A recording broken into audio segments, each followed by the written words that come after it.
વડાલી પાલિકા પાણી મુદ્દે વિવાદમાં. ચીફ ઓફિસરના નિવેદનથી સદસ્યોમાં રોષ. કલેક્ટરને કરી રજૂઆત. સાબરકાંઠાના વડાલી નગરપાલિકામાં પાણીની સમસ્યાને લઈને વિવાદ વકર્યો છે. પીવાના અને વપરાશના પાણીની અછત વચ્ચે ચૂંટાયેલા સભ્યો અને નગરપાલિકા ચીફ ઓફિસર વચ્ચે મતભેદ સામે આવ્યા છે. પાણી પુરવઠાની અનિયમિતતા અંગે રજૂઆત કરવા ગયેલા પાલિકાના સભ્યોને ચીફ ઓફિસર પરિતા પરમાર દ્વારા બેજવાબદાર જવાબ આપવામાં આવ્યો હોવાનો આક્ષેપ કરવામાં આવ્યો છે. સભ્યો દ્વારા માટલા ફોડી વિરોધ કરવાની વાત કરવામાં આવતા ચીફ ઓફિસરે માટલા ફોડવા આવે તો આવવા દો એવું નિવેદન આપ્યું હોવાનો આક્ષેપ છે, જેને લઈને નગરજનો અને સભ્યોમાં ભારે રોષ જોવા મળી રહ્યો છે. રિપોર્ટ જીતેન્દ્ર સોલંકી, સાબરકાંઠા.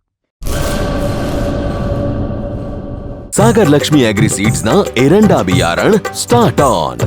લીલા લીલા છોડવાને એરંડા ભરપૂર, સુકારામાં ટકી રહે ને ઉપજ ભરપૂર. स्टार्ट ऑन एरंडा बियारण. सागर लक्ष्मी एग्रीसीड्स ना एरंडा बियारण कॉस्मोस. લાંબી જાચેરી માળોમાં શક્તિ છે ભરપૂર. સુકારો ઓછો ને પાકે ઉપજ લખલૂટ. कॉस्मोस एरंडा बियारण.